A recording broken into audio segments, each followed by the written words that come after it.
តបថៃឆ្លៀនពៀនបំពេញទាំងកំរោលយករថពីដែកនិងទាហានថៃយកបលាលួសមកចូលជ្រៅដល់ច្រកបឹងតគួននៅជាប់ព្រំដែនថៃហ្នឹងហើយនៅក្នុងហ្នឹងយើងឃើញរហូតថ្លើមធំយកទង់ជ័យថៃយកមកដោតនៅលើដីខ្មែរធ្វើដូចជាដីខ្លួនឯងនៅពេលដែលខ្លួនឯងមានព្រៀបរបៀបដូចជាកំរោលចូលអីនេះក៏ប៉ុន្តែថ្ងៃនេះយើងឃើញទាហានខ្មែរបានទៅចូលទៅបណ្ដេញទាហានថៃទៅវិញហើយក៏យកទង់ជ័យខ្មែរទៅដោតនៅលើលេនដ្ឋានឬក៏ទឹកដីខ្មែរយើងដើម្បីបណ្ដេញពួកថៃទៅវិញហើយក៏រៀបបលាលួសនឹងពាត់បិទចិត្តវិញកុំឲ្យថៃចូលបានលក្ខណៈនៅក្នុងនេះគឺយើងឃើញថាអ្វីដែលកម្ពុជាធ្វើនេះគឺជាភាពអង់អាចខែងរែងរបស់ខាងទាហានខ្មែរយើងដែរហើយនេះក៏បង្ហាញអំពីភាពពុះ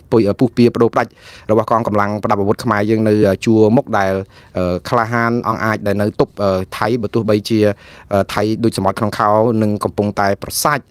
តាមឈ្លានពានដណ្ដើមយកដីខ្មែរនៅគ្រប់ទីកន្លែងតាមលទ្ធភាពដែលអាចធ្វើទៅបានបាទហើយនេះក៏ជាការជាគ្រោះថ្នាក់ខ្លាំងដែរព្រោះអីការប្រឈមគ្នាបែបនេះប្រទាញបន្ទងគ្នាដោយប្រដាប់អាវុធបែបនេះគឺជីវិតរបស់ទាហានយើងគឺផុយស្រួយណាស់បងប្អូនហើយម្ដងទៀតខ្ញុំសូមបន់ស្រន់ឲ្យវត្ថុស័ក្តិសិទ្ធិរកអរិយអ្នកតាពលឹងដូនតាពៈបរោះនិងព្រះមហាក្សត្រខ្មែរដែលការពារដែនអធិបតេយ្យជំនាន់ខ្មែរជំនាន់មុនជំនាន់ណាក៏ដោយនឹងគឺសូមឲ្យជួយតាមថែរក្សាបងប្អូនកងយុទ្ធពលខេមរៈភូមិន្ទយើងនៅជួរមុខទាំងអស់ឲ្យរួចផុតពីបច្ចាមិត្តហើយនឹងឈ្នះមានសត្រូវទាំងឡាយហើយឲ្យកម្ចាយការឈ្លានពានរបស់ថៃនេះបានដោយសេចក្តីប្រាថ្នាឥឡូវនេះគឺរឿងទី2គឺយោធាថៃអត់អៀនមាត់សោះនៅក្នុងការប្រកាសវាយផ្ដាច់ព្រាត់ពីដែនអាកាសដោយសន្ធាប់ដើម្បីដណ្ដើមចិត្តឈ្លានពានយកដែនអធិបតេយ្យរបស់កម្ពុជាថ្ងៃនេះគឺយោធាថៃបានប្រកាសជាអល់រឹកគ្រប់បណ្ដាញផ្សព្វផ្សាយរបស់ថៃថាយោធាថៃនឹងប្រើយន្តហោះ F16 និងប្រភេទយន្តហោះប្រដេញមួយទៀតគឺ Gripen Fighter Jets F16 គឺជាយន្តហោះប្រដេញរបស់អាមេរិកហើយ Gripen Fighter Jets គឺជាយន្តហោះដែលថៃទិញពីប្រទេសស៊ុយអែតយន្តហោះប្រដេញប្រភេទនេះគឺមានប្រសិទ្ធភាពនិងឥទ្ធិពលដ៏សម្បើមណាស់នៅក្នុងការទម្លាក់គ្រាប់ដែលទាល់តែយើងមានសំណាញ់មេឃឬក៏មានយន្តហោះប្រដេញទើបអាចនឹងទៅទប់ទល់នឹងយន្តហោះប្រភេទនេះបានបើសិនជាមិនមានទេគឺយន្តហោះដែលបែបនេះគឺនឹងទម្លាក់គ្រាប់ពីវាលពីកាលស្រេចតែក្បាលចិត្តរបស់ពួកគេចាក់ជាមិនខានហើយឥឡូវនេះយើងឃើញហើយថាយន្តហោះប្រដេញបែបនេះគឺទម្លាក់គ្រាប់ស្ទើរតែសោះដីខ្មែរហើយនៅតាមតំបន់ព្រំដែនរហូតដល់ចូលភូមិឋានជនស៊ីវិលទៀតផងហើយមិនត្រឹមតែប្រើយន្តហោះទេគឺប្រើដល់ drone ទម្លាក់វាយកំទេចប្រាង្គប្រាសាទឬក៏កន្លែងហេដ្ឋារចនាសម្ព័ន្ធសូម្បីតែនៅប្រាសាទព្រះវិហារហ្នឹងប្រគល់បង្គោលដងស្ទូចមួយដែលគេធ្វើគាត់នៅគម្រោងស៊ីវិលសម្រាប់កសាងថែរក្សាអភិរក្សប្រាសាទព្រះវិហារហ្នឹងក៏ត្រូវបាន drone វាយកំទេចខ្ទេចអស់ដោយគួរឲ្យអាសូរមែនតើហេតុអីបានជាថៃប្រកាសវាយផ្ដាច់ព្រាត់ដោយប្រើទ័ពអាកាសព្រោះថៃដឹងខ្លួនឯងច្បាស់ហើយថាបើវាយថ្មើរជើងជាមួយទាហានខ្មែរមិនឈ្នះទាហានខ្មែរទេហើយខ្ញុំនៅតែប្រកាន់ជំហរមួយថាបើទោះបីជាយើងមានសពាវុធមិនដល់ថៃឬក៏តិចតួចឬក៏យ៉ាងណាក៏ដោយក៏ប៉ុន្តែភូមិសាស្ត្រនយោបាយភូមិសាស្ត្រស្រុកទេសនៅនិយាយទៅភូមិសាស្ត្រជាលក្ខណៈធម្មជាតិនៅតំបន់ទល់ដែនហ្នឹងគឺអំណោយផលឲ្យភាគីកម្ពុជានៅក្នុងការអាចតតាំងខាងថ្មើរជើងបានជាមួយថៃព្រីក៏ក្រាស់លេនដ្ឋានឬក៏តំបន់ភូមិសាស្ត្រកលុកកលៀតហើយមានមីនដែលបន្សល់ទុកពីសម័យសង្គ្រាមផងទាំងអស់នេះសុទ្ធតែជាអំណោយផលដែលមិនអាចឲ្យទាហានថ្មើរជើងថៃអាចនឹងរុលចូលមកមុខបានលឿនបានទេហើយសមនឹងភាពអង់អាចរបស់ទាហានខ្មែរផងគឺពិតណាស់អាចនឹងកំទេចទាហានថៃមិនអាចឲ្យចូលបានទេនៅក្នុងសមរភូមិថ្មើរជើងលក្ខខណ្ឌនេះគឺខ្ញុំនៅតែប្រកាន់ចំហដាច់ណាត់ប៉ុន្តែបើសិនជាមាន drone ផងមានការទម្លាក់គ្រាប់បែកពីដែនអាកាសផងហើយមានការទម្លាក់គ្រាប់បែកចង្កោមអីផងគឺនេះគឺជាសង្គ្រាមដោយអយុត្តិធម៌ណាស់ហើយទោះជាកងទ័ពខាងណាក្លាហានប៉ុណ្ណាក៏មិនអាចឈ្នះគ្រឿងម៉ាស៊ីនបល័យលោកបែបនេះបានដែរអានេះហើយដែលជារឿងមួយដែលគួរឲ្យព្រួយបារម្ភប៉ុន្តែក៏យើងឃើញថាថ្មើរជើងគឺទាហានកម្ពុជានៅតែអាចទប់ទល់បានគ្រាន់តែថាឥឡូវនេះថៃដឹងថាវាយថ្មើរជើងមិនឈ្នះទាហានខ្មែរទេអញ្ចឹងហើយបានជាប្រកាសថាប្រើទម្លាក់គ្រាប់ពីលើអាកាសឲ្យស្រោចដើម្បីផ្ដាច់ព្រាត់នេះខ្ញុំថាពាក្យថាវាយផ្ដាច់ព្រាត់ឬក៏វាយសន្ធាប់នេះគឺថៃកំពុងតែរងសម្ពាធយើងដឹងហើយម៉ោងនេះម៉ោង10កន្លះនេះខ្ញុំជឿថាម៉ោងនេះប្រហែលជាលោកដូណាល់ត្រាំបានតាក់ទងទៅលោកហ៊ុនម៉ាណែតហើយនិងលោកអនុទិនច័ន្ទវរៈគុលឬកំពុងតែជជែកគ្នាផងព្រោះអីបើតាមការគ្រោងទុករបស់លោកត្រាំតែថាបានណាត់ជួបគ្នារួចទៅហើយជាមួយនាយករដ្ឋមន្ត្រីទាំងពីររបស់ប្រទេសកម្ពុជានិងថៃគឺគាត់ទេទៅម្ដងម្នាក់មិនដឹងថាគាត់ទេទៅនាយករដ្ឋមន្ត្រីខ្មែរមុនឬក៏នាយករដ្ឋមន្ត្រីថៃមុនទេប៉ុន្តែមានម៉ោងកំណត់ដែលត្រូវទេគ្រាន់តែគាត់មិនប្រាប់ថាទេទៅម៉ោងណាដូច្នេះចំពោះខ្ញុំដោយសារតែម៉ោងនេះវាត្រូវនឹងម៉ោង10ព្រឹក10កន្លះព្រឹកហើយនៅឯរដ្ឋធានី Washington ដែលនៅសតវិមានលោកត្រាំធ្វើការដូច្នេះវាល្មមដល់ពួកគាត់អាចនឹងទូរស័ព្ទទៅប្រទេសកម្ពុជាបានយប់ជ្រៅនៅកម្ពុជានៅថៃមែនដូច្នេះយើងអត់ដឹងលទ្ធផលនឹងយ៉ាងណាទេគ្រាន់តែថាម៉ោងនេះពេលនេះ គឺយើងនឹងដឹងលទ្ធផលពីបណ្ឌិតថាកិច្ចសន្ទនាគ្នារវាងលោកត្រាំនិងនាយករដ្ឋមន្ត្រីខ្មែរហើយនឹងកិច្ចសន្ទនារបស់លោកត្រាំជាមួយនឹងនាយករដ្ឋមន្ត្រីថៃអាចកំពុងតែប្រព្រឹត្តទៅម្ដងម្នាក់ដូច្នេះយើងចាំមើលលទ្ធផលបន្តទៀតគ្រាន់តែថានៅក្នុងពេលដែលកំពុងតែដឹងថាសហរដ្ឋអាមេរិកនឹងអាចនឹងអាចដាក់សម្ពាធណាមួយឲ្យភាគីទាំងពីរវិលមករកបទជប់បាញ់វិញគឺថៃចាប់ផ្ដើមប្រើល្បិចស្មោកគ្រោកដដែលគឺវាយសន្ធាប់ដើម្បីគ្រប់គ្រងតំបន់ណាឲ្យបានឈរជើងឲ្យបានបើមានការដាក់សម្ពាធឲ្យជប់បាញ់កន្លែងណាមួយគឺថៃគ្រប់គ្រងយកតំបន់នោះឲ្យដូចកាលពីថៃគ្រប់គ្រងតំបន់ទាំង10អាកាលវាយគ្នាកាល24កក្កដាដល់28កក្កដាដែរដូច្នេះរឿងនេះគឺជាគំនិតស្មោកគ្រោករបស់ថៃទេមិនមែនជាអ្នកដែលស្រឡាញ់សង្គ្រាមស្រឡាញ់សន្តិភាពទេគឺជាអ្នកចង់បានសង្គ្រាមដើម្បីផ្គប់ចិត្តក្រុមជ្រុលនិយមជាតិជ្រុលនិយមថៃដែលតកតងនឹងការបោះឆ្នោតដែលជិតមកដល់ផងហើយឥឡូវនេះទាំងយោធាថៃទាំងអ្នកនាំពាក្យរដ្ឋាភិបាលថៃទាំងក្រសួងការបរទេសថៃនិយាយទៅគ្រប់ហេដ្ឋារចនាសម្ព័ន្ធថៃទាំងអស់ទាំងស៊ីវិលទាំងយោធាគឺចាប់ផ្ដើមចិញ្ចឹមចិត្តជាអ្នកចិញ្ចឹមសង្គ្រាមជាជាងអ្នកដែលចង់បានសុខសន្តិភាពហើយព្រោះសាររបស់គាត់ចេញមកហ្នឹងគឺញុះញង់ចង់បង្ហូរឈាមចង់បង្ក្រាបខ្មែរវាយអត់ឲ្យតដៃលក្ខនឹងតើមានរឿងអីមកវាយខ្មែរអត់ឲ្យតដៃនៅពេលដែលខ្លួនឯងជាអ្នកឈ្លានពានកម្ពុជាសោះនេះខ្ញុំមិនយល់ថាតើសារនយោបាយបែបហ្នឹងគឺប្រជាពលរដ្ឋថៃខ្លួនឯងមិនយល់ទេឬថាមេដឹកនាំរបស់ខ្លួនកំពុងតែពុលនឹងអំណាចឆ្លក់នឹងបនស័កនឹងប្រជាប្រិយហើយធ្វើផ្ដេសផ្ដាស់យកកម្ពុជាធ្វើជាទីលានសម្រាប់សម្រាយកំហឹងឬក៏ពង្រៀងការចាប់អារម្មណ៍នៃនយោបាយដ៏ស្មោកគ្រោករបស់ក្រុងបាងកកអ្នកណាមិនដឹងរឿងនេះគេដឹងគ្រប់តែគ្នាថារឿងចំនួនព្រំដែនមិនមែនជារឿងបច្ចេកទេសទេគឺជារឿងនយោបាយ 100% ហើយអត់មានដោះស្រាយបានដោយចំនួនប្រដាប់អាវុធទេគឺទាល់តែដោះស្រាយតាមយន្តការអាស៊ានយន្តការដែលមានស្រាប់យន្តការទ្វេភាគីយន្តការតុលាការយុត្តិធម៌អន្តរជាតិយន្តការតុលាការព្រំដែនអន្តរជាតិឯណោះបានអាចដោះស្រាយបានបើយកកម្លាំងប្រដាប់អាវុធមកធ្វើបែបនេះយើងវាយគ្នា500ឬ1000ឆ្នាំទៀតក៏អត់ចប់ដែរហើយណាក៏ដឹងដែរក៏ប៉ុន្តែថៃគឺគេចិញ្ចឹមចិត្តអញ្ចឹងដូច្នេះកម្ពុជាគ្មានអ្វីក្រៅតែពីត្រៀមខ្លួនទេបងប្អូនត្រៀមខ្លួនហ្នឹងគឺត្រៀមខ្លួនសាមគ្គីគ្នាហើយពាក្យថាសាមគ្គីនេះគឺពិបាកមែនតើឥឡូវខ្ញុំនិយាយពីរឿងសាមគ្គីបន្តិចចុះព្រោះមានទស្សនៈប្រជាពលរដ្ឋជាច្រើនដែលថាពេលនេះគឺជាពេលដែលខ្មែរបង្ហាញសាមគ្គីគ្នាបើខ្មែរបែកបាក់គឺខ្មែរមិនអាចទប់នឹងសត្រូវឈ្លានពានរបស់យើងបានទេប៉ុន្តែសំណួរសួរថាតើយើងសាមគ្គីគ្នាយ៉ាងដូចម្ដេចទៅវិញអានេះគឺជាសំណួរធំមែនតើព្រោះយើងឃើញនៅក្នុងពេលហ្នឹងភាគច្រើនគឺខាងគណៈបកប្រជាជនកម្ពុជាឬក៏អ្នកដែលគ្រប់គ្រងរដ្ឋាភិបាលកម្ពុជាដែលដឹកនាំដោយគណៈបកប្រជាជនហ្នឹងច្រើនតែប្រើពាក្យថាលមមសម្រាប់វិបហារដ្ឋាភិបាលហើយគឺយើងត្រូវមូលមាត់សាមគ្គីគ្នាសត្រូវរួមរបស់យើងគឺថៃអត់មានសត្រូវរួមជាមួយកម្ពុជាទេអាហ្នឹងគឺជាសាររបស់ខាងគណៈបកប្រជាជនកម្ពុជាឬរដ្ឋាភិបាលខ្ញុំគ្រប់គ្រង 100% ពេលនេះគឺសត្រូវរួមរបស់យើងគឺថៃអត់មានខ្មែរគ្នាឯងទេក៏ប៉ុន្តែថាតើជំងឺរបស់យើងនឹងអាចដោះស្រាយសត្រូវរួមរបស់យើងបានទេនៅពេលដែលខ្មែរខ្លួនឯងនឹងកំពុងតែយកគ្នាជាសត្រូវមិនមែនតែមកលើណា30-40ឆ្នាំហើយហ្នឹងហើយយើងស្រាប់តែមកកែចរិតយើងឲ្យខ្លាយទៅជាអ្នកស្រឡាញ់គ្នាមករំពេចហ្នឹងតែយើងទៅកើតទេព្រោះអំពើអយុត្តិធម៌នោះវាមានច្រើនដែរហើយអំពើពុករលួយអំពើអីហ្នឹងក៏វាមានច្រើនអនាចដែរតែដល់ពេលយើងមកចាប់ភ្លាមហ្នឹងគឺអាចលំបាកហ្នឹងគឺការមិនទុកចិត្តគ្នាព្រោះអីខាងគណៈបកប្រឆាំងជួនកាលដូចថាផ្អែមបន្លែឬក៏ស្របជាមួយរដ្ឋាភិបាលខ្លាំងខ្លាចគេថាចូលសងចូលក្រុមបកពួកគេអញ្ចឹងទៅព្រោះយើងមានអាវប្បធម៌លៀបពណ៌គ្នានឹងវាច្រើនពេកអ្នកណាសរសើររដ្ឋាភិបាលថាជាក្រុមរដ្ឋាភិបាលអ្នកណាសរសើរបកប្រឆាំងថាចូលក្រុមបកប្រឆាំងខ្មែរយើងមានទស្សនៈអត់មានការវិនិច្ឆ័យក្រុមមួយចំនួនហ្នឹងគឺជ្រុលនិយមគឺថាឲ្យតែរូបថតមួយស្លឹកថតមួយគណៈបកប្រឆាំងគឺអនុក្នុងបកប្រឆាំងរូបថតមួយស្លឹកថតជាមួយគណៈបកប្រជាជនកម្ពុជាអនុក្នុងគណៈបកប្រជាជនកម្ពុជានិយាយទៅគឺវប្បធម៌លៀបពណ៌ហ្នឹងគឺយើងអត់អាចសហការគ្នាបានព្រោះឲ្យតែឲ្យផ្សះផ្សាយ៉ាងម៉េចឥឡូវហ្នឹងរឿងផ្សះផ្សាដូចខ្ញុំនិយាយចឹងគឺត្រូវការកសាងទំនុកចិត្តការជឿជាក់គ្នានឹងរាប់សិបឆ្នាំមិនមែនភ្លាមចាញ់ភ្លាមប៉ុន្តែខ្ញុំក៏លើកទឹកចិត្តដែរថាយើងគួរមូលមាត់គ្នាតតាំងជាមួយថៃដើម្បីឲ្យយើងខ្លាំងក៏ប៉ុន្តែខ្ញុំគិតថាថ្ងៃនេះខ្ញុំឃើញសាររបស់បណ្ឌិតបញ្ញវន្តកវីរបស់យើងតាមបណ្ដាញសង្គមហ្នឹងក៏ឃើញផ្ញើច្រើនដែរហើយខ្ញុំចាប់អារម្មណ៍ជាងគេគឺសាររបស់កណនី Facebook មួយឈ្មោះថាមាសនេះខ្ញុំជឿថ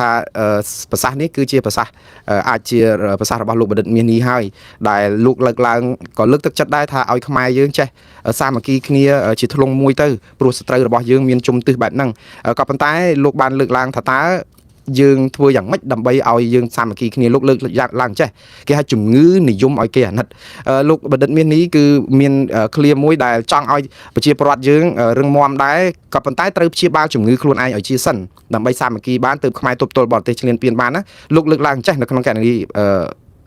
Facebook មាសនេះហ្នឹងថាចេះប្រទេសយើងតូចមានពលរដ្ឋ17លានគឺ17លាននាក់តែថៃមាន72លាននាក់យើងព្រួយតែបើកលេចមកមើលអ៊ីស្រាអែលមានតិចជាង10លាននាក់តែអាចទប់ទល់បានជាមួយប្រទេសអារ៉ាប់5ដែលមានមនុស្សសរុបរហូតដល់170លាននាក់វាខុសគ្នា17ដងឯណោះរីឯអ៊ុយក្រែនវិញមានប្រជាពលរដ្ឋតែប្រមាណ40លាននាក់កំពុងប្រយុទ្ធជាមួយមហាយៈរុស្ស៊ីដែលមានមនុស្សរហូតដល់143លាននាក់វាខុសគ្នា4ដង ហើយលោកបានបញ្ជាក់ថាលោកមានជំនឿថាកម្ពុជាក៏អាចធ្វើបានដូចគ្នានេះដែរឲ្យតែយើងអាចព្យាបាលជំងឺខ្លួនឯងឲ្យជាសិនជំងឺនោះរួមមានបាទលោកបណ្ឌិតមាសនេះលើកឡើងជំងឺពុករលួយជំងឺតួឯកនិយមជំងឺការបែកបាក់ជាតិនិងជំងឺនិយមឲ្យគេអាណិតជាងការលើកមោទនភាពជាតិខ្លួនឯងជំងឺឲ្យគេអាណិតហ្នឹងគឺជំងឺធ្វើជាជនរងគ្រោះនានាលដីទៅដើម្បីឲ្យគេលើកគេស្អំគេអីចឹងនេះគឺជាទស្សនៈរបស់លោកបណ្ឌិតមាសនេះហើយខ្ញុំជឿថាគំនិតនេះគឺមានភាពសមស្របប៉ុន្តែសំណួរសួរថា how ធ្វើយ៉ាងដូចម្ដេចទៅឥឡូវនេះគឺនៅពេលដែលកំពុងតែឆ្លោះគ្នាជាមួយថៃយើងចាប់សកម្មជនបពប្រឆាំងម្នាក់ទោះមនសិការ92នាក់ហើយឥឡូវអត់ដែលបានដោះលែងម្នាក់សោះការសម្របសម្រួលរបៀបផ្សះផ្សារឿងនយោបាយស្ដារសិទ្ធិមនុស្សជាតបតែក៏យើងអត់ដែលបានធ្វើរឿងជេរបចោគ្នារឿងលៀបពណ៌គ្នាក៏យើងអត់អាចបញ្ឈប់អត់អាចបន្ថយហើយដល់អញ្ចឹងទៅវាពិបាកជំងឺមួយគឺជំងឺយើងអត់ត្រូវគ្នាឯងហ្នឹងណាដូច្នេះឥឡូវនេះវាជាការដែលចាប់ផ្ដើមទំព័រសប្តាហ៍ទំព័រថ្មីមួយដែរតើចាំមើលតែយើងអាចធ្វើយ៉ាងម៉េចបានខ្ញុំជឿថាទាំងអស់នេះភាគច្រើនផ្ដើមចេញពីរដ្ឋាភិបាលកម្ពុជាដែលដឹកនាំដោយគណៈបកប្រជាជននេះព្រោះអីពួកគាត់ជាអ្នកនាំអាតមុនតកតងនឹងរឿងបំផ្លាញសិទ្ធិមនុស្សអីកំចាយកំតិចងើបមួយវាយមួយអីហ្នឹងគឺជារឿងនយោបាយរបស់គណៈបកប្រជាជនក្នុងការបំផ្លាញគ្នាតែដល់ពេលបើសិនជាខាងនោះអត់បោះដៃឬអត់ចាប់ផ្ដើមមុនគឺក៏អត់មានជាការផ្សះផ្សាអីដែរហើយអ្វីដែលគួរឲ្យភ្ញាក់ផ្អើលមួយទៀតដែលខ្ញុំគិតថាជំងឺមិនអាចផ្សះផ្សាគ្នាបានហើយនៅរ៉ាំរ៉ៃហើយយើងចាប់ផ្ដើមយើងឆ្លោះគ្នាតែផ្ទៃក្នុងថៃក៏ឆ្លោះគ្នាយើងទប់គេអត់បានដែរហ្នឹងគឺអញ្ចឹងថ្ងៃនេះខ្ញុំឃើញក្រុមទូរទស្សន៍អាស៊ីសេរីបានសរសេរសារនៅលើបណ្ដាញ Facebook របស់ខ្លួនថាលិខិតដែលពួកគាត់ស្នើសុំទៅលោកហ៊ុនសែននិងលោកហ៊ុនម៉ាណែតដើម្បីឲ្យក្រុមទូរទស្សន៍អាស៊ីសេរីនេះបានចុះទៅស្រុកខ្មែរដើម្បីយកព័ត៌មានពីព្រំដែនថៃឬក៏ព្រំដែនខ្មែរហ្នឹងគឺចង់និយាយថាការវាយសន្ធាប់តកតងនឹងការជំលះប្រជាពលរដ្ឋក្របបែកក្របផ្លោងដើម្បីឲ្យពួកគាត់ចូលទៅយកព័ត៌មានពិតដល់សមរភូមិអីចឹងហ្នឹងគាត់អះអាងថាដើម្បីជួយផ្សាយព័ត៌មានឲ្យបានពិតពីស្រុកខ្មែរឲ្យបានច្រើនទៀតហ្នឹងគឺត្រូវបានលោកហ៊ុនសែនបដិសេធមិនឲ្យចូលទៅទេហើយការដែលលើកឡើងដូច្នេះគឺដោយសារតែនៅលើគេហទំព័រឬក៏ Facebook របស់ទូរទស្សន៍អាស៊ីសេរីហ្នឹងគឺបានសរសេរថាបានសរសេរថាលោកហ៊ុនសែនឆ្លើយអវិជ្ជមានមិនព្រមអនុញ្ញាតឲ្យក្រុមទូរទស្សន៍អាស៊ីសេរីចូលទៅយកព័ត៌មាននៅប្រទេសកម្ពុជាទេបើទោះបីជាយើងដឹងឲ្យថ្មីនេះតាមរយៈក្រុមទូរទស្សន៍អាស៊ីសេរីហ្នឹងគឺមានតំណាងទូរទស្សន៍អាស៊ីសេរីបានសរសេរលិខិតពីរច្បាប់ទៅលោកហ៊ុនម៉ាណែតមួយទៅលោកហ៊ុនសែនមួយហើយបានអះអាងថាលិខិតហ្នឹងផ្ញើតាមរយៈអ្នកនាំពាក្យគណៈបកប្រជាជនកម្ពុជានិងអ្នកនាំពាក្យឲ្យលោកហ៊ុនសែនគឺប្រធានព្រឹទ្ធសភាកម្ពុជាហ្នឹងដើម្បីស្នើសុំឲ្យក្រុមទូរទស្សន៍អាស៊ីសេរីនេះបានវិលចូលទៅប្រទេសកម្ពុជាទៅយកព័ត៌មានផ្ទាល់ដល់មូលដ្ឋានចំពោះខ្ញុំអត់មានសូវភ្ញាក់ផ្អើលអីទេនៅពេលដែលលោកហ៊ុនសែនថាទេមិនចង់ឲ្យក្រុមទូរទស្សន៍អាស៊ីសេរីទៅកាលទូរទស្សន៍កាលវិទ្យុអាស៊ីសេរីនេះនៅមានក្របខ័ណ្ឌត្រឹមត្រូវផងមានក្របខ័ណ្ឌមានបុគ្គលិក50-60នាក់ដែលដូចថាជាអង្គការក្រៅរដ្ឋាភិបាលមានជំនួយមានរចនាសម្ព័ន្ធត្រឹមត្រូវផងនៅគេរំលាយស្នាក់ការនៅទីក្រុងភ្នំពេញហើយបណ្ដេញចេញមកចោតពីរឿងចពាក់ពន្ធរដ្ឋ10ឆ្នាំជាងឯណាផងដែលជាលេសរកផែលមួយបណ្ដេញចេញមកបិទវិទ្យុទូរទស្សន៍ហ្នឹងហើយចុងក្រោយហ្នឹងក៏មានការជជែកគ្នាអីយ៉ាងម៉េចក៏តែមិនបានផលផងអាហ្នឹងកាលស្ថាប័ននេះនៅជាស្ថាប័នស្របច្បាប់មួយជាវិទ្យុអាស៊ីសេរីផងហើយចុះតម្រាំតែជាក្រុមស្ម័គ្រចិត្តបង្កើតឡើងដោយក្រុមបុគ្គលិកតែមួយក្រុមគ្នា4-5នាក់ហ្នឹងតើឲ្យខាងកម្ពុជាហ្នឹងគ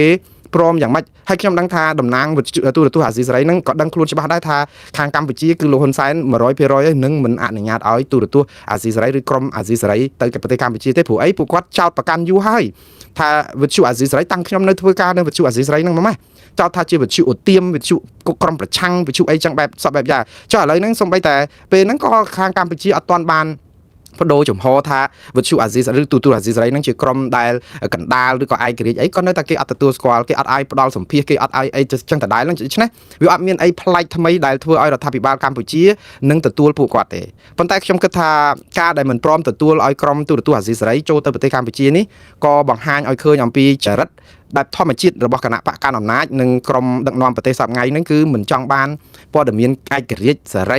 ីឬផ្សាយអីដែលប៉ះពាល់ដល់ភាពអសមត្ថភាពរបស់រដ្ឋាភិបាលទេរដ្ឋាភិបាលចង់បានតែសារព័ត៌មានណាដែលលើកជើងតែស្កអជ័យធ្លាក់ទឹកអីចឹងទៅដែលធ្វើយ៉ាងម៉េចដូចថាស្អំចិត្តប្រជាពលរដ្ឋកុំឲ្យឃើញអំពីអំពើអសកម្មរបស់រដ្ឋាភិបាលព្រោះវាច្រើនពេកអញ្ចឹងរដ្ឋាភិបាលអត់អាចដោះស្រាយបញ្ហាបានទេបើសិនជាមានប្រព័ន្ធផ្សព្វផ្សាយគួរឲ្យជឿទុកចិត្តដោយទូរទស្សន៍អាស៊ីសេរីអីចឹងចូលទៅវាធ្វើឲ្យរលាយអ្វីដែល គាត់ចង់បិទមាត់ហ្នឹងគឺវាបិទអត់បានហើយបើចូលដល់ទៅមូលដ្ឋានទៀតទៅឃើញស្ថានភាពជាក់ស្ដែងនៅការប្របាក់គ្រប់គ្រងជនរងគ្រោះឬក៏ទាហានពលីស្អីនឹងច្រើនព្រោះព័ត៌មានសពថ្ងៃគឺតែរដ្ឋាភិបាលឲ្យផ្សាយគឺផ្សាយតែដល់ពេលមានអ្នកឯករាជ្យណាឬក៏អ្នកដែលសេរីអាចចូលទៅបានគឺមិនអាចទទួលយកបានហើយអានេះហើយក៏ជាវិបត្តិមួយរបស់ប្រទេសកម្ពុជាយើងដែរដោយសារអីតែមិនមានព័ត៌មានគ្រប់ជ្រុងរដ្ឋាភិបាលគឺប្រើព័ត៌មានជារបៀបព័ត៌មានប្រជាពិធហើយព័ត៌មានរបស់គាត់មិនមែនបានន័យថាអត់ពិតទេព័ត៌មានរដ្ឋាភិបាលផ្សាយទៅវាមានកម្រិតពិតក៏ច្រើនប៉ុន្តែវាពិតជាប្រភពរដ្ឋាភិបាលគឺជាឧបករណ៍សម្រាប់ឃោសនាលើកមុខមាត់បិទបាំងព័ត៌មានមួយចំនួនដែលប្រជាពលរដ្ឋមិនអាចបានដឹងដែរព្រោះរដ្ឋាភិបាលចង់ឲ្យដឹងព្រោះដើម្បីអីគេយល់ថាដើម្បីសន្តិសុខសង្គមសុវត្ថិភាពអីឡើងអញ្ចឹងទៅដូច្នេះបើគ្មានប្រព័ន្ធទូរទស្សន៍វិទ្យុអាស៊ីសេរីឬក៏សំទោសវិទ្យុអាចរាជអីទេគឺកម្ពុជានៅតែមានបញ្ហាហើយកុំនិយាយពីរឿងការផ្សះផ្សាយើងសំបីតែអ្នកសារព័ត៌មានដែលផ្សាយព័ត៌មានឥឡូវក្រុមទូរទស្សន៍អាស៊ីសេរីអត់ប្រាក់ខែអត់អីទៀតស្ម័គ្រចិត្តទៀតទៅធ្វើការដើម្បីផ្សាយឲ្យដឹងព័ត៌មានពិតពីកម្ពុជាគេមិនទាំងឲ្យចូលទៅផងតែយើងទៅផ្សះផ្សាគ្នាយ៉ាងម៉េចហើយបើសិនជាកម្ពុជាហ្នឹងបើលោកហ៊ុនសែនវិញណាបើតាមខ្ញុំដឹងគឺបើសិនជាខាងក្រុមទូរទស្សន៍អាស៊ីសេរីហ្នឹងព្រមសរសេរលិខិតសុំទោសអីមួយហើយសន្យាប្រាប់ថាចាប់ពីថ្ងៃនេះទៅនឹងផ្សាយព័ត៌មានឲ្យបានច្រើនពីគណៈបកប្រជាជនកម្ពុជានិងរដ្ឋាភិបាលអាហ្នឹងគាត់ទទួលដៃ10ហើយប៉ុន្តែខ្ញុំជឿថាបើអញ្ចឹងក៏បំផ្លាញស្ថាប័ននេះចោលដែរដូច្នេះវាជារឿងដែលចំពោះខ្ញុំគឺជារឿងដែលអត់អាចទៅរួចទេហើយខ្ញុំក៏សរសើរដែរនៅក្នុងការដែលខិតខំប្រឹងប្រែងរបស់ក្រុមគាត់បើដឹងថាចម្លើយនឹងវានឹងទេ 100% ទៅព្រោះគាត់ក៏ខំឈ្មោះឈ្មោលដើម្បីសរសេរលិខិតនឹងទៅឲ្យខាងតែបានដែរបើជាការប្រឹងប្រែងមួយឲ្យដឹងថាយើងទៅយកក្បាលបោកនឹងអញ្ចឹងក៏ដោយក៏យើងត្រូវតែទល់អញ្ចឹងនឹងឲ្យបោកពោកក្បាលខ្លះដែរយ៉ាងហោចណាស់ក៏ដឹងថាអញ្ចឹងនឹងវារឹងអញ្ចឹងណាបើតែយ៉ាងណាបងប្អូនវាជាការគួរឲ្យសោកស្ដាយយើងក៏ដឹងដែរថារដ្ឋាភិបាលកម្ពុជាមិនស្វាគមន៍ទេសារព័ត៌មានសេរីសារព័ត៌មានឯករាជ្យអីនោះហើយនេះក៏ជាភស្តុតាងបញ្ជាក់ឲ្យកាន់តែច្បាស់ថាមិនមានទេការដែលទៅសម្របសម្រួលផ្សះផ្សាសាមគ្គីអីណានោះអញ្ចឹងសប្តាហ៍ថ្ងៃនេះគឺមានតែប៉ុណ្្នឹងឯងបន្តធ្វើកិច្ចការតាមដែលយើងជួយខ្មែរយើងតាមលទ្ធភាពដែលអាចធ្វើទៅបានទៅបើសង្ឃឹមឲ្យលើរដ្ឋាភិបាលនៅក្នុងការបង្រួបបង្រួមផ្សះផ្សាហ្នឹងគឺយើងអត់ទេព្រោះអីរដ្ឋាភិបាលក៏បារម្ភអំពីការបាត់អំណាចបាត់ការដែលអាចគ្រប់គ្រងអំណាចរបស់ខ្លួនបានដែរវាដូចតែនៅថៃអញ្ចឹងគឺភ័យរាល់ថ្ងៃភ័យរឿងបាត់អំណាចណាព្រោះអីតាពេលប្រជាពលរដ្ឋដូចថារៀងទុនតិចដូចថៃអីតែរៀងទុនមួយខ្មែរតិចអនុទានច័ន្ទរៈគុលភ័យខ្លាចបាត់អំណាចអញ្ចឹងរដ្ឋាភិបាលខ្មែរដូចគ្នាតែមានព័ត៌មានសេរីអីចោះទៅយកព័ត៌មានដឹងអំពីភាពអសកម្មអសមត្ថភាពរបស់រដ្ឋាភិបាលខ្លាចប្រជាពលរដ្ឋក្រោកបះបោទម្លាក់រដ្ឋាភិបាលដូររដ្ឋាភិបាលអញ្ចឹងភ័យអញ្ចឹងនៅទប់តាមលទ្ធភាពដែលអាចធ្វើទៅបានដូច្នេះមានព័ត៌មានដែលជាក្រុមអាជីវធ្លាក់ទឹកហើយអីហ្នឹងចេះតែបដំប្រសងអញ្ចឹងទៅបានបានយកប៉ុណ្ណឹងសិនទៅបាទបន្តទៅទៀតបងប្អូនគឺតកតងនឹងយោធាថៃរាយការណ៍ថាទាហាននិងពលរដ្ឋស៊ីវិលថៃបាត់បង់ជីវិតនិងរបួសជិត130នាក់នៅក្នុងនេះគឺយោធាថៃបានប្រកាសថាថ្មីថ្ងៃនេះគឺមានយោធាថៃបន្ថែម3នាក់ទៀតដែលបាត់បង់ជីវិតចឹងឡើងដល់9នាក់ហើយដែលជាទាហានបាត់បង់ជីវិតនៅក្នុងសមរភូមិអានេះអ្វីដែលថៃផ្សាយជាសាធារណៈអត់សាធារណៈនឹងដឹងប្រមាណទៀតទេព្រោះបងប្អូនតែចាប់មកនឹងឮសូរថាស្អុយស្វាក់សពពេញព្រៃអីហ្នឹងយើងឮតែអញ្ចឹងតែយ៉ាងណាអានេះគឺពួកគេក៏ចង់ផ្សាយខ្លះដើម្បីឲ្យអន្តរជាតិដឹងពេលដែលគេផ្សាយទាហានស្លាប់ហ្នឹងមិនមែនជាយុទ្ធសាស្ត្រដើម្បីធ្វើឲ្យទាហានបាក់ទឹកចិត្តទេបងប្អូនពេលដែលគេផ្សាយឲ្យដឹងទាហានស្លាប់នេះណាគឺថៃកំពុងតែបំពាក់គេថាបំផុសកំហឹងឈឺចាប់របស់ប្រជាពលរដ្ឋថៃអំពីថាការពលីរបស់ទាហានថៃដែលស្លាប់ក្រោមដៃឈ្លានពានរបស់ខ្មែរអានឹងថៃចង់ប្រាប់ចឹងឯងសូម្បីតែខ្លួនឈ្លានពានដោយទ័ពរុស្ស៊ីចូលមកអ៊ុយក្រែនចឹងពេលដែលអ៊ុយក្រែនទម្លាក់គ្រាប់ទៅស្លាប់ពីវាលទៅប្រាប់ទៅប្រជាពលរដ្ឋរុស្ស៊ីថាទាហានអ៊ុយក្រែនឈ្លានពានសម្រាប់ទាហានរុស្ស៊ីចឹងយើងត្រូវតែពុះពោបញ្ជូនទាហានមកទៀតដើម្បីរំដោះយកទឹកដីរបស់រុស្ស៊ីអីចឹងឡើងហើយអាគំនិតហ្នឹងគឺធ្វើឲ្យជាតិនិយមហ្នឹងគឺឈឺចាប់ផលថៃមានរូបភាពពីរទី1បំពាក់ឲ្យប្រជាពលរដ្ឋថៃខឹងកម្ពុជារឿងដែលបាញ់សម្លាប់ទាហានថៃដែលកំពុងការពារដែនអធិបតេយ្យរបស់ខ្លួនផងទី2ដើម្បីប្រាប់ទៅអន្តរជាតិអំពីការបាត់បង់ជីវិតរបស់ទាហានថៃហើយនឹងជនស៊ីវិលថៃផងដើម្បីឲ្យគេមើលមកគឺអាណិតអាសូរថៃអីចឹងទៅហើយនៅកម្ពុជាយើងក៏រាយការណ៍ខ្លះដែរមានសាកសពទាហានអីពលីមានឈ្មោះមានអីចឹងដែរនេះគឺជាយុទ្ធសាស្ត្រប្រហាក់ប្រហែលគ្នាគ្រាន់តែថាកម្ពុជាស្មោះត្រង់ជាងថៃត្រង់រឿងថាស្មោះត្រង់បង្ហាញសាកសពឬក៏ទាហានខ្មែរនេះនៅក្នុងន័យចង់ប្រាប់ថៃទៅវិញថាពិភពលោកថាយើងការពារដែនអធិបតេយ្យស្លាប់ដើម្បីបុព្វហេតុជាតិការពារជាតិមាតុភូមិថៃវិញណាគឺស្លាប់ដោយសារការឈ្លានពានទេគ្មានកិត្តិយសគ្មានសេចក្តីថ្លៃថ្នូរអីសំបីតែបន្តិចនៅក្នុងខ្សែភ្នែករបស់សហគមន៍អន្តរជាតិប៉ុន្តែសម្រាប់ថៃគឺគេប្រើមនោគមវិជ្ជាឲ្យថៃជឿថាការពលីនេះគឺជាការពលីដើម្បីជាតិមាតុភូមិកន្លែងណាមករំលោភបំពានឈ្លានពានគេចំពោះខ្ញុំអ្នកដែលមានភាពជាវីរៈបុរសនិងពលីដើម្បីជាតិគឺទាហានខ្មែរនឹងហើយព្រោះយើងឈរតទល់បាញ់ប្រយុទ្ធជាមួយនឹងទាហានថៃដើម្បីការពារដែនអធិបតេយ្យយើងនេះហើយជាវីរៈបុរសមិនមែនទាហានថៃទេទាហានថៃគឺជាពួកដែលគេហៅថាញៀននឹងសង្គ្រាម ហើយតាហ៊ានទាំងអស់នេះក៏ចាញ់បោកមេតាហ៊ាននឹងក្រុមអ្នកនយោបាយស្មៅគ្រោករបស់ថៃដែរសិតតែតាហ៊ានក្មេងៗយកមកមិនសូវមានបទពិសោធន៍អីប្រហែលទេយកមកឲ្យស្លាប់នៅក្នុងសមរភូមិបំបបងចោលបងប្អូននេះគឺជាទង្វើដែលបំផ្លាញស្មារតីរបស់តាហ៊ានខ្លួនឯងប៉ុន្តែលើកទៅជាវីរៈបរិះឯណាទៅវិញនេះជានយោបាយទុច្ចរិតមួយដែលបំផ្លាញជីវិតមនុស្សតាហ៊ានក្មេងៗថៃហ្នឹងតើអ្នកខ្លះហ្នឹងជាខ្មែរសុរិនខ្មែរអីហ្នឹងយូរទៅដូចយកខ្មែរឲ្យខ្មែរមកឲ្យវាយគ្នាហ្នឹងវាទៅជាសត្រូវបងប្អូនឯងគេចាញ់បោកអ្នកនយោបាយវាគួរឲ្យអាសូរមែនតើបងប្អូនចឹងមិនថារឿងនេះបើចប់ឲ្យឆាប់ក៏ជាការល្អដែរប៉ុន្តែឥឡូវបន្តទៀតគឺថៃគឺគេថាទាហានគេស្លាប់9នាក់របួសជិត130នាក់ជនស៊ីវិលថៃស្លាប់ប្រមាណគេមិនរាយការណ៍តែថារបួសនឹងស្លាប់ហ្នឹងគឺមានប៉ុណ្ណឹងឯកម្ពុជាយើងគឺអ្នកស្លាប់កើនឡើងដល់10នាក់ហើយភាគច្រើនជាជនស៊ីវិលហើយនឹងអ្នករងរបួសនឹងជាង60នាក់ទាហានមួយចំនួនហ្នឹងក៏ថាកម្ពុជាបានប្រកាសក៏ប៉ុន្តែមិនបានជាបញ្ជីអីសរុបថាមានចំនួនប្រមាណអ្នកទេតែមានឈ្មោះទាហានជាហូហែប៉ុន្តែមិនទាន់ដល់10នាក់ទេបើតាមអ្វីដែលអគ្គស្នងការដ្ឋាននគរបាលជាតិឬក្រសួងមហាផ្ទៃផ្សព្វផ្សាយនេះតែបងប្អូនម្ដងទៀតការផ្សព្វផ្សាយការស្លាប់របស់ទាហាននេះគឺជាទូទៅក្រៅតែពីចង់ឲ្យប្រជាពលរដ្ឋឈឺចាប់គឺមិនគួរផ្សព្វផ្សាយទេឬក៏ឲ្យសហគមន៍អន្តរជាតិដឹងថាយើងពិតជាបាត់បង់ជីវិតមនុស្សហើយដើម្បីយកជាភស្តុតាងដើម្បីដាក់ប្តឹងទៅតុលាការយុត្តិធម៌អន្តរជាតិឬក៏តុលាការព្រំដែនអន្តរជាតិតាមពិតភស្តុតាងបែបនេះយើងមិនចាំបាច់ផ្សាយក៏បានដែរប្រមូលចងក្រងហើយកត់ឲ្យត្រឹមត្រូវតាមការប្រវត្តិគឺដាក់នៅក្នុងបញ្ជីភស្តុតាងហ្នឹងគឺបានជាការគ្រប់គ្រាន់ដែរប៉ុន្តែយ៉ាងណាបងប្អូនកំបិតចិត្តដកសំទោសបន្លាជួសបន្លាថៃក៏ខូចយើងក៏ត្រូវតែផ្សព្វផ្សាយខ្លះដែរប៉ុន្តែពេលខ្លះក៏ជាការបំបាក់ទឹកចិត្តរបស់យុទ្ធមិត្តយើងនៅជួរមុខដែរបើសិនជាយើងផ្សាយការស្លាប់ឬក៏ពាក់លីនឹងច្រើនពេកយើងពិតជាវីរៈបរិះរបស់ខ្មែរមែនទេប៉ុន្តែវាជាការបង្ហាញអំពីការបាក់ស្បាតភ័យខ្លាចមួយដែរបើសិនជាយើងផ្សាយព័ត៌មាននឹងស្រោចពេកណាបងប្អូនដូច្នេះត្រូវរកតុល្យភាពឬក៏កន្លែងកណ្ដាលណាមួយផងតើដើម្បីសារនយោបាយស្អំចិត្តប្រជាពលរដ្ឋឬសហគមន៍អន្តរជាតិឲ្យគេដឹងរឿងយើងឬក៏ជាការបំបាក់ស្មារតីកងទ័ពជួរមុខយើងទេដែលឃើញទាហានគ្នាយើងស្លាប់ច្រើនបែបនេះបាទឥឡូវនេះគឺចូលដល់ព័ត៌មានបន្តទៀតនេះគឺតកតងនឹងគណៈកម្មាធិការសិទ្ធិមនុស្សរបស់រដ្ឋាភិបាលកម្ពុជាអំពាវនាវឲ្យសហគមន៍អន្តរជាតិជួយដាក់សម្ពាធថៃរឿងប្រព្រឹត្តអកតកម្មសង្គ្រាមនិងការរំលោភសិទ្ធិមនុស្សធ្ងន់ធ្ងរគណៈកម្មាធិការសិទ្ធិមនុស្សកម្ពុជារបស់រដ្ឋាភិបាលកម្ពុជាដឹកនាំដោយលោកកែវរេមីនេះគឺក្នុងមួយរយៈពេលតាំងពីមានចំនួនព្រំដែនខ្មែរថៃនេះធ្វើរឿងត្រូវច្រើនគួរឲ្យកត់សរសើរមែនតើខ្ញុំរំភើបក្នុងនាមជាខ្មែរបើមានគណៈកម្មាធិការសិទ្ធិមនុស្សដល់ពូកែឆ្លៀសវៃបែបនេះខ្មែរយើងប្រកែមែនតើគឺគាត់សរសេរលិខិតដោះស្រាយរឿងបញ្ហាច្បាប់ជាតិច្បាប់អន្តរជាតិការរំលោភនេះរំលោភនោះមាត្រានេះមាត្រានោះគឺស្ដាប់ជក់ចិត្តហើយជឿទុកចិត្តថាយើងមានគុណភាពមនុស្សដែលជាធនធាននៅក្នុងជួរគណៈកម្មាធិការសិទ្ធិមនុស្សយើងនៅក្នុងជួររដ្ឋាភិបាលកម្ពុជាសប្តាហ៍ថ្ងៃដែលមើលទៅសាររបស់គាត់សរសេរថ្កោលទោសឬក៏ទាមទារឲ្យសហគមន៍អន្តរជាតិថ្កោលទោសថៃអំពីការឈ្លានពានរំលោភប្រជាពលរដ្ឋស៊ីវិលចង់និយាយថាបំពេញប្រជាពលរដ្ឋស៊ីវិលនិងយោធារបស់យើងឈ្លានពានដែនអធិបតេយ្យហើយដោយក៏ក្លឿនហើយអត់រើសមុខបែបនេះគឺជាអក្រិតកម្មសង្គ្រាមគាត់យកពាក្យអក្រិតកម្មសង្គ្រាមច្បាស់ដើម្បីដកស្រង់មាត្រាណានៃច្បាប់អន្តរជាតិយកមកហើយអានេះហើយដែលជាភស្តុតាងជាក់លាក់គ្រប់គ្រាន់ 100% ដើម្បីប្តឹងថៃទៅតុលាការព្រហ្មទណ្ឌអន្តរជាតិពីរឿងការឈ្លានពានឥឡូវនេះយើងលឺឲ្យក្រសួងការពារជាតិបានប្រកាសថាកំពុងតែប្រមូលភស្តុតាងឥឡូវគណៈកម្មាធិការសិទ្ធិមនុស្សកម្ពុជាលោកកែវរេមីក៏បានជួយទៅសិតតែបណ្ឌិតសិតតែកវីបញ្ញវន្តអ្នកច្បាប់ច្រើនណាស់នៅក្នុងគណៈកម្មការសិទ្ធិមនុស្សឲ្យធ្វើត្រូវខ្ញុំសូមសរសើរដោយស្មោះថ្កោលទោសទៀតទៅប៉ុន្តែកុំថ្កោលទោសចោលបើជាអក្រិតកម្មសង្គ្រាមដឹងថៃទៅតុលាការយុត្តិធម៌អន្តរជាតិឬក៏ព្រំដែនអន្តរជាតិឲ្យឆាប់តាមដែលអាចធ្វើទៅបានអត់ត្រូវការចាំស្អែកទេគឺថាដាក់ទៅមានប្រមាណផុសតាមប្រមូលតាំងពីចុងខែឧសភាមកល្មមបានហើយ8ខែហើយចឹងកុំចាំយូរពេកប្រជាពលរដ្ឋលោកចាំយូរណាស់ហើយឥឡូវដោយសារតែយើងហ៊ានប្រកាសថាថៃប្រព្រឹត្តអកតកម្មសង្គ្រាមបែបនេះទៀតប្រឆាំងមនុស្សជាតិទៀតទៅហើយមានហេតុផលគ្រប់គ្រាន់ដើម្បីប្តឹងថៃបានហើយខ្ញុំចូលរួមអបអរសាទរគាំទ្រឲ្យជូនពរឲ្យជោគជ័យ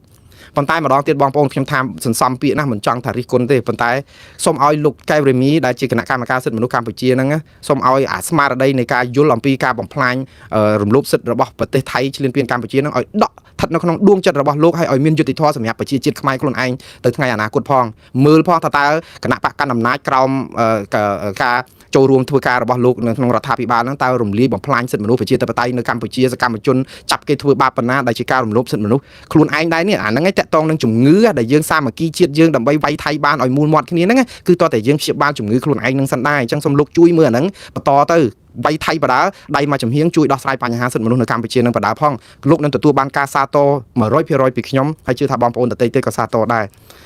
តទៅទៀតគឺតកតងនឹងសារព័ត៌មានថៃរាយការណ៍ថាយោធាថៃចាប់ខ្លួនអតីតប្រពន្ធមេភូមិខ្មែរម្នាក់នៅខេត្តស្រះកែវដោយចោទថាជាចារកម្មនេះគឺជារូបភាពចេញពីសារព័ត៌មានថៃទេបងប្អូនហើយឃើញគេចាប់សារព័ត៌មានថៃហ្នឹងឈ្មោះថាខ្ញុំសរសេរនៅកន្លែងនេះបាទ Thai Post គាត់សរសេរ ខ្ញុំដកស្រង់ប្រភពច្រើនពេកដូច្នេះពេលខ្លះគឺចាំអស់ទេបងប្អូនគឺភូមិនៅកន្លែងភូមិភាគមួយហ្នឹងគឺពួកទាហានថៃបានចូលមកចាប់ស្ត្រីហ្នឹងគឺគាត់ឈ្មោះថងឡាត់នៅខេត្តស្រះកែវដោយចោទថាជាអនុ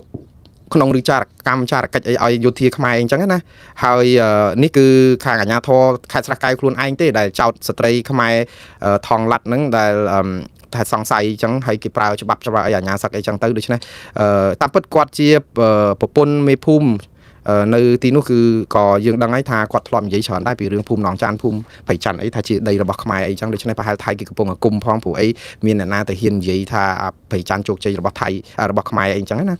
បាទតែយ៉ាងណាបងប្អូនក្នុងពេលនេះគឺការចាប់ការអីហ្នឹងគឺការសង្ស័យធូរជាគិញជាការបោះពុងណោតអីដើម្បីឲ្យប៉ះពាល់ដល់សន្តិសុខទាហានទាំងខ្មែរទាំងថៃគេនឹងចាប់អញ្ចឹងជាហោហែប៉ុន្តែជារឿងអកុសលបងប្អូនឃើញអញ្ចឹងជួយថ្កោលទោសឬក៏ជួយតាមមើលគាត់ផងមិនដឹងគេយកទៅធ្វើអីហើយទាមទារឲ្យដោះលែងមកវិញបើគាត់ជាប្រជាពលរដ្ឋខ្មែរអាជ្ញាធរកម្ពុជាត្រូវតែចេញលិខិតថ្កោលទោសឲ្យទាមទារឲ្យលែងមកគាត់មកវិញមកក្នុងដីខ្មែរមិនអាចមកចាប់ប្រជាពលរដ្ឋខ្មែរយើងបានសាច់តែក្បាលចិត្តទេអាហ្នឹងគឺជារឿងមិនត្រឹមត្រូវទេបាទបន្តទៅទៀតបងប្អូននៅព័ត៌មានច្រើនទៀតដែរហើយពេលវេលាកាន់តែខ្លាចណាស់ទៅហើយក្រសួងការពារជាតិកម្ពុជាច្រានចោលការផ្សាយរបស់កាសែតថៃនិងបណ្ដាញផ្សព្វផ្សាយសង្គមថៃមួយចំនួនដែលថាទាហានខ្មែរបាត់បង់ជីវិត102នាក់រឿងដែលសារព័ត៌មានថៃផ្សព្វផ្សាយនេះវាជារឿងយុទ្ធសាស្ត្របែបចិត្តសាស្ត្រសង្គ្រាមចិត្តសាស្ត្ររបស់គេដែរវាមានខ្លះពិតខ្លះមិនពិតហើយក្រសួងការពារជាតិកម្ពុជាយកវិធីមួយគឺដើម្បីបន្សាបព័ត៌មានហ្នឹងគឺយកមកធ្វើឲ្យព័ត៌មានហ្នឹងคล้ายទៅជាព័ត៌មានមិនពិតដោយដាក់ថាคล้ายឲ្យផ្សាយអញ្ចឹងទៅថ្ងៃនេះក្រសួងការពារជាតិគឺយកដកស្រង់កាសែតដែលផ្សាយគឺ The Nation Thai The Nation Thailand ហ្នឹងគឺផ្សាយនិយាយពីរឿងមេតបថៃហ្នឹងថាទាហានខ្មែរស្លាប់102នាក់អីអញ្ចឹងទៅតាមពិតរឿងស្លាប់ប្រហែលយើងមិនដឹងទេហេតុអីបានទាហានថៃមកដឹងច្បាស់ម៉េចពីរឿងការពាក់លីរបស់ទាហានខ្មែរអីណានោះវាអាចជាការដែលគេហៅសង្គ្រាមចិត្តសាស្ត្របំបាក់ស្មារតីទាហានខ្មែរយើងក៏ថាបានដែរអញ្ចឹងក្រសួងការពារជាតិចោទថាព័ត៌មានហ្នឹងคล้ายទេទាហានខ្មែរមិនស្លាប់102នាក់ដូចជាថាប៉ុន្តែខាងកម្ពុជាក៏មិនប្រាប់ថាស្លាប់ប្រមាណឲ្យប្រកាសដែរអានេះគឺវាពិបាកដែរថាឥឡូវគេផ្សាយ102នាក់ហ្នឹងវាអត់ពិតអញ្ចឹងយើងប្រហែលអ្នកយើងដាក់ទៅថាស្លាប់តែ10នាក់អញ្ចឹងឧទាហរណ៍អីអញ្ចឹងទៅតែវាមិនបាច់តបអីទេព្រោះអីព័ត៌មានចិត្តសង្គ្រាមចិត្តសាស្ត្រច្រើននេះក៏ជាការបន្សាបព័ត៌មានឲ្យថៃក៏សារព័ត៌មានសំទោសក្រសួងការពារជាតិក៏ថ្លែងសារអំពីការច្រានចោលព័ត៌មានមួយទៀតរបស់អមរិន News របស់ថៃនឹងដែររបស់ Thai Tribune Army Military Force កណនី Facebook អីហ្នឹងដែលនិយាយពីថាទាហានខ្មែរហ្នឹងសំទោសខ្មែរជួលទាហានបរទេសដើម្បីយកមកស៊ីឈ្នួលធ្វើសង្គ្រាមតើទាហានបរទេសណាដែលខ្មែរជួលយើងមិនដឹងថៃគេនិយាយចឹងជាការចង់ប្រាប់ទៅអន្តរជាតិថាយើងកំពុងបំពេញច្បាប់សង្គ្រាមអន្តរជាតិអីចឹងណាថៃគេចេះថែមហើយមិនចឹងណាមួយទៀតគឺថាយើងប្រើ drone ហ្នឹងគឺជា drone ដែលបានមកពីបរទេសទៀតហើយបរទេសហ្នឹងអត់មានណាឆ្ងាយទេបងប្អូនគឺដឹងថាថៃដាក់ការសង្ស័យទៅលើចិនអីហ្នឹងហើយដូច្នេះចង់ឲ្យអាសារហ្នឹងដើម្បីឲ្យមានរឿងបរទេសណាពាក់ព័ន្ធទៅថា drone ហ្នឹងគេថាចាប់បានសិតតែ drone អត្តឃាតរបស់ខ្មែរអីហ្នឹងដែលផលិតទៅមើលគេហៅដែកឬកង្ហាឬក៏រចនាបថហ្នឹងគេថាជារបៀបយកមកក្លូនយកមកធ្វើប៉ុន្តែអាចជាយកបច្ចេកវិទ្យាឬក៏បានជំនួយពីរដ្ឋបរទេសណាមួយដើម្បីធ្វើសង្គ្រាមជាមួយថៃអីចឹងចាប់ផ្ដើមភ្ជាប់រដ្ឋបរទេសដើម្បីឲ្យមានហេតុផលររឿងរដ្ឋបរទេសណាមួយទៀតអីចឹងទៅអញ្ចឹងហើយបានជាសារព័ត៌មានក្រសួងការពារជាតិច្រានចោលព័ត៌មានទាំងនោះថាមិនពិតក៏ប៉ុន្តែមិនបានបញ្ជាក់ថា drone ហ្នឹងគឺថៃចាប់បានដោយឲ្យខ្មែរប្រើ drone អីឬក៏មិនប្រើ drone អីគ្រាន់តែថាព័ត៌មានហ្នឹងមិនពិតអីចឹងទៅបាទឥឡូវព័ត៌មានមិនពិតហ្នឹងក៏វាមានច្រើនហើយពិតហ្នឹងក៏យើងមិនដឹងដែរពួកអីពួកអត់មានសារព័ត៌មានឯករាជ្យច្រើនទេយើងទៅថាកុំយកព័ត៌មានពីថៃតែដល់យកព័ត៌មានពីខ្មែរខ្លួនឯងហ្នឹងព័ត៌មានរដ្ឋាភិបាលសុទ្ធសាធតែយើងទៅជឿណាឲ្យប្រកាសយើងត្រូវតែមានព័ត៌មានឯករាជ្យណាមួយដើម្បីជួយផ្ទៀងផ្ទាត់ដែរអញ្ចឹងក្រៅតែពីផ្សាយព័ត៌មានតាមម្ខាងគឺយើងដាក់ឲ្យស្ដាប់ទាំងសងខាងអញ្ចឹងទៅគឺថៃគេនិយាយចេះលើខ្មែរគេនិយាយចេះមានតែអញ្ចឹងទេបងប្អូនហើយបើប្រាប់ថាអូកុំទៅយកព័ត៌មានពីថៃអីព្រោះព័ត៌មានថៃហ្នឹងគឺជាព័ត៌មានដែលធ្វើឲ្យដោយបំផ្លាញជាតិយើងអាចចូលព័ត៌មានយើងនឹងជួនកាលជាព័ត៌មានប្រជាពិធស្អីដែរហ្នឹងថាយកប្រៀបធៀបទៅប្រជាពលរដ្ឋស្ដាប់ទៅអូឥឡូវកម្ពុជាក្រសួងការពារជាតិគេនិយាយចេះរដ្ឋាភិបាលខ្មែរគេនិយាយចេះចុះរដ្ឋាភិបាលគេថៃគេនិយាយមិនអាហ្នឹងគឺតួនាទីរបស់អ្នកសារព័ត៌មានហើយបើយើងចាំតែអូរដ្ឋាភិបាលនិយាយខ្មែរនិយាយតែអញ្ចឹងតែរហូតចឹងរហូតផ្សាយឃើញតែអញ្ចឹងចុះខាងថៃគេនិយាយថាម៉េចយើងនឹងកែបក្នុងដូងនឹងគេចូលមកដល់ណាអស់ហើយយើងអត់ទាំងបានផ្សាយពីគេផងហើយដល់ពេលអញ្ចឹងយើងត្រៀមខ្លួនទៅឈ្នះគេមិនទៅព័ត៌មានរបស់ថៃនេះមិនមែនបានន័យថាជាព័ត៌មានពិត 100% ទេវាអាចជាព័ត៌មានឃោសនាអកុសលដើម្បីប្រជាពិធឬក៏សង្គ្រាមចិត្តសាស្ត្រអីក៏ពិតមែនហើយក៏ប៉ុន្តែអ្វីដែលសំខាន់តើកម្ពុជាតបទៅគេយ៉ាងម៉េចឥឡូវធ្វើដោយក្រសួងការពារជាតិចឹងមកបើថាព័ត៌មានគេនឹងមិនពិតរឿងអីហើយពន្យល់ចឹងទៅហើយអ្នកសារព័ត៌មានពន្យល់ចឹងតាមហ្នឹងទៅនេះថៃគេនិយាយចេះហើយខ្មែរគេនិយាយចេះតាមបែបហ្នឹងហើយយើងត្រូវរកកដាប្រភពផ្សេងទៀតដើម្បីយកមកជួយគ្រប់គ្រងថាតើការចោតគ្នាទៅវិញទៅមកហ្នឹង វាពិតអញ្ចឹងអីតើវាមានកលាណាមួយដែលគិតថាព័ត៌មាននេះវាអាចពិតឬក៏លើសពីអ្វីដែលគ្រាន់តែការច្អល់ដាក់គ្នានឹងដែរទេអានឹងជាទូនាទីរបស់អ្នកសារព័ត៌មានហើយបើយើងចាំតែខ្មែរនិយាយអីផ្សាយតែខ្មែរសតអញ្ចឹងទៅហើយថៃនិយាយអីក៏មិនផ្សាយសោះអាហ្នឹងយើងមិនមែនជាអ្នកសារព័ត៌មានទេយើងជាឃោសនិករបស់គណៈបកនយោបាយឬក៏ឃោសនិករបស់រដ្ឋាភិបាលគេមានមកកណោតាហើយបើលោកជាឃោសនិកធ្វើតាមឃោសនិកតែមករករឿងអីគេអ្នកផ្សាយព័ត៌មានដើម្បីឲ្យលឺទាំងសងខាងហ្នឹងមកចោតគេទៅក្បត់ជាតិបើលោកធ្វើឲ្យត្រូវជាអ្នកស្នេហាជាតិលោកផ្សាយទៅលោកទៅវាខ្វល់អីទៅគេផ្សាយដើម្បីឲ្យថ្លឹងថ្លែងអញ្ចឹងហើយម្ដងទៀតបងប្អូនអ្នកណាក៏ដោយឲ្យតែផ្សាយព័ត៌មានឮតែកម្ពុជានិយាយអញ្ចេះហើយមានតែកម្ពុជាអ្នកនឹងក្បត់វិជាជីវៈហើយគឺជាឧបករណ៍ផ្សាយរបស់គណៈបកឬក៏រដ្ឋាភិបាលមួយហើយក្រុមមួយអត់មានផ្សាយស្មើទេហើយបើថាអ្នកណាផ្សាយតែថៃសុទ្ធអ្នកនងឯងក៏ជាឧបករណ៍របស់ថៃដែរវាអត់មានអីប្លែកទេបងប្អូនអញ្ចឹងបងប្អូនជាអ្នកស្ដាប់ក៏យល់ដែរថាតើព័ត៌មានវាមានសងខាងវាមានកណ្ដាលប៉ុណ្ណាលើសលួសប៉ុណ្ណាខ្ញុំជាខ្មែរក៏នៅតែមានការលំអៀងច្រើនទៅពីខាងខ្មែរដែរបើខ្ញុំផ្សាយព័ត៌មាននេះនៅថៃខ្ញុំមិនដឹងជាប់គុកប្រហែលឆ្នាំបាត់ហើយទេព្រោះអីថៃគេអត់ឲ្យលឺយើងនិយាយថាថៃឈ្លានពានយើងទេខ្មែរយើងគ្រាន់តែយើងប្រើពាក្យថាខ្ញុំអត់ដែលប្រើពាក្យថាខ្មែរឈ្លានពានថៃតែម្ដងសោះហេតុអីបានខ្ញុំនិយាយចឹងអត់បានបើខ្ញុំនិយាយតាមថៃខ្មែរឈ្លានពានថៃតាំងពីថ្ងៃដំបូងមកម៉េះប៉ុន្តែខ្ញុំនិយាយអត់បានហើយសួរតែខ្ញុំគ្រប់គ្រងរដ្ឋាភិបាលខ្មែរមែនអត់ទេគឺខ្ញុំមើលទៅឃើញស្ថានភាពហ្នឹងវាចាក់ស្ដែងហ្នឹងគឺវាយកអត់បានគឺខ្មែរមានចេតនាឬក៏មានកម្លាំងឲ្យដែលមានប្រវត្តិឯណាទៅឈ្លានពានគេដែលមានប្រវត្តិឯណាទៅដណ្ដើមដីគេបានម្ដងនោះវាមានតែបាត់ដីខ្លួនឯងតែចឹងផ្សាយថាថៃឈ្លានពានហើយគឺថៃគឺឈ្លានពានចឹងម៉េះមានអីទៀតឥឡូវវាមានតែអញ្ចឹងបងប្អូនអញ្ចឹងយើងជាអ្នកផ្សព្វផ្សាយនឹងជួយឲ្យមានតលយៈហើយកុំចំណាយពេលមកវាយបហាមួងណារ៉េតអីបានហើយអស់លោកកុំយកមួងណារ៉េតធ្វើជាព័ត៌មានអីមួយថ្ងៃនឹងអូសអត់ផុតសោះអូមករៀលដាលមកខ្ញុំនឹងទៅប្រៀបធៀបជាមួយនឹងលោកអ៊ុំសំអានលោកសំរងស៊ីទៅយករឿងឪពុកក្មេងឲ្យទៅកាយពីប្រវត្តិរបស់ខ្ញុំអស់លោកអត់ដឹងប្រវត្តិរបស់មួងណារ៉េតច្រើនទេបានហើយដូចថាវាអត់បានប្រយោជន៍អីទេហើយខ្ញុំមានទៅបានចំណេញអីចង់មកបន្សាបព័ត៌មានខ្ញុំនឹងបានចំណេញអីឲ្យខ្ញុំឈប់មែនខ្ញុំបានប្រាប់បងប្អូនហើយដល់រាបណាខ្ញុំមកនៅមានដង្ហើមដកមិនចំពោះតែអស់លោកមកវាយបហាអីប៉ុណ្ណាទេគឺអត់ឈប់ទេដោយសារខ្ញុំគិតថាខ្ញុំធ្វើត្រូវដើម្បីជាតិរបស់ខ្ញុំបានព័ត៌មានជាធម្មទានដែរវាយកបងប្អូនយកទៅថ្លឹងថ្លែងទៅបងប្អូនទៅស្ដាប់ប្រភពណាទៀតក៏បានដែរមិនមែនថាអូត្រូវតែស្ដាប់មុនណាទេអត់ទេស្ដាប់ហើយយកទៅពិចារណាត្រេះរិះហើយអត់ដែលទៅបញ្ចុះបញ្ចូលបងប្អូនថាត្រូវតែស្ដាប់ខ្ញុំ 100% អត់សោះបងប្អូនទទួលទានអាហារបង្អែមលៀងមាត់មួយខ្ទះធំនេះបើបង្អែមនឹងវាបង្អែមពេកលើសជាតិស្ករទឹកនោមផ្អែមសម្រាប់ខ្លះទៅបថយខ្លះទៅណាទៅរកអាណាដែលមានជាតិស្ករតិចមានអីអញ្ចឹងទៅព្រោះអីកុំឲ្យវាទឹកនោមផ្អែមបានអត់អីទេអត់មានបង្ខំអត់មានប៉ុន្តែកុំយកខ្ញុំជាព័ត៌មានមួងណារ៉េតមិនមែនជាព័ត៌មានទេខ្ញុំផ្សព្វផ្សាយព័ត៌មានកុំមកយកខ្ញុំបកកោកកាយអីរឿងផ្ទាល់ខ្លួនរបស់ខ្ញុំអីអត់មានតាក់ទងបកគលសោះខ្ញុំអត់មានដើម្បីលៀបសការៈអត់មានដើម្បីបុណ្យស័ក្តិដើម្បី like ដើម្បី share ដើម្បីអីទាំងអស់អត់ទេគឺខ្ញុំធ្វើដើម្បីជាធម្មទានឲ្យបងប្អូនស្ដាប់ព័ត៌មានបានមួយជ្រុងទៀតតែប៉ុណ្្នឹងហើយកុំរវល់មកវាយបហាមួងណារ៉េតអីបានហើយកុំធ្វើការវាយបហានេះធ្វើឲ្យមួងណារ៉េតស្បើយនោះវាធ្វើឲ្យចិត្តរបស់ខ្ញុំកាន់តែពុះពោនៅក្នុងការបន្តប្រឹងផ្សាយព័ត៌មាននេះឲ្យកាន់តែច្រើនទេបងប្អូនរកសបុកអមាល់ហើយអត់ធ្វើអីត្រូវបានប្រយោជន៍អីអញ្ចឹងសូមផ្ដាំផ្ញើទៅឃោសនិករបស់រដ្ឋាភិបាលឬគណៈបកកណ្ដាលអំណាចឬក្រុម MMO ណាដោយសារចង់ល្បីយកឈ្មោះមួងណារ៉េតហ្នឹងទៅផ្សាយដោយរាល់ថ្ងៃពេកហើយបើសិនជាអស់លោកគិតថាផ្សាយអំពីបញ្ហាផ្ទាល់ខ្លួនមួងណារ៉េតហ្នឹងចំណេញគេ like គេ shareបានទទួលទានមានទៅដោះគោឲ្យទៅកូនបៅអញ្ជើញតាមការគួរទៀតចុះប៉ុន្តែវាជារឿងអសិលធម៌អគុណធម៌វាអត់បានប្រយោជន៍អីទេឈប់បានឈប់ទៅរកទទួលទានរត់ម៉ូតូដប់ pass up អីក៏ល្អដែរកុំធ្វើលបស្មុកគ្រោកអញ្ចឹងមួងណារ៉េតមិនមែនព័ត៌មានទេម្ដងទៀតបើនិយាយពីមួងណារ៉េតកាន់តែខ្លាំងមួងណារ៉េតផ្សាយកាន់តែខ្លាំងចាំតែប៉ុណ្្នឹងបានដែរហើយបើអត់និយាយអីសោះក៏មួងណារ៉េតអត់បន្ថយការផ្សាយតែព្រោះអីវាជារឿងធម្មទានតែប៉ុណ្្នឹងឯងហើយអត់មែនយកអានេះជាលបទៅទៀតអានេះអត់ជាលបទេគឺជាបេះដូងព្រោះមួងណារ៉េតអត់យកលបមកផ្សាយនឹងជាលបទទួលទានមួងណារ៉េតមានការងារធ្វើនៅសាលាក្រុងឡុងបិចជារដ្ឋការនៅសាលាក្រុងមានប្រាក់រស់មកល្មមតាមសមាជីវអត់ត្រូវការឲ្យអស់លោកមកស្អីណាមកនិយាយអីវែងឆ្ងាយអីពីរឿងមួងណារ៉េតជាព័ត៌មានទេបានហើយសូមបងប្អូននឹងខ្ញុំថាមិនចង់តបទេព្រោះអីវាអត់ចង់រើសដុំថ្មចោលឆ្កែតែគ្រាន់តែពេលខ្លះចង់បញ្យល់ឲ្យដឹងថាវាអត់ប្រយោជន៍ជប់បានជប់ទៅអត់មា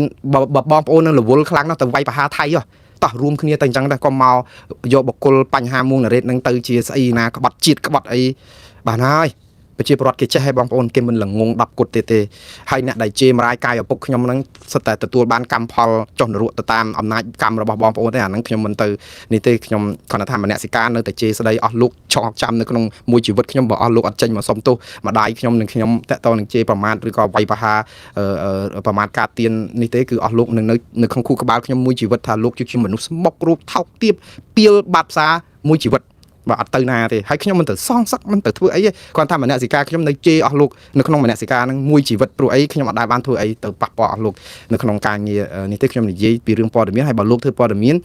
ផ្ដេសផ្ដាស់ឲ្យខ្ញុំរិះគន់អំពីភាពផ្ដេសផ្ដាស់នៃការធ្វើព័ត៌មានអត់រិះគន់បុគ្គលទេចាំណាខ្ញុំអត់មានទៅកោកកាយថាឯងមានកូននេះជាជនជាតិនេះជាសាសនេះមានប្រពន្ធចេះមានអូអត់ទេរឿងផ្ទាល់ខ្លួននេះគឺអត់សោះហ្មងមុងណារ៉េតមិនទៅទៀបដល់បាត់ដាល់បែបហ្នឹងទេជាអំពើលិមួកណាឆ្លោះគ្នាឬក៏មិនត្រូវគ្នាគំនិតសតិសម្បញ្ញៈយ៉ាងណានិយាយអំពីគោលគំនិតអត់មានតែវាយប្រហារគ្រួសារបើកកាយជេរមរាយកាយឪពុកឯអាហ្នឹងគឺយើងអន់ជាងសត្វដេរឆានទៅទៀតខ្ញុំគាត់តែជំរាបប៉ុណ្ណឹងបានហើយឥឡូវនេះគឺខ្ញុំបញ្ចប់ព័ត៌មានដោយសារអីមានសកម្មជនប្រឆាំងនៅក្រៅប្រទេសកំពុងបំផុសគំនិតឲ្យអាមេរិកដាក់មូលដ្ឋានទ័ពនៅកម្ពុជាបងប្អូនហេតុអីបានជាសុកមានគំនិតបែបនេះ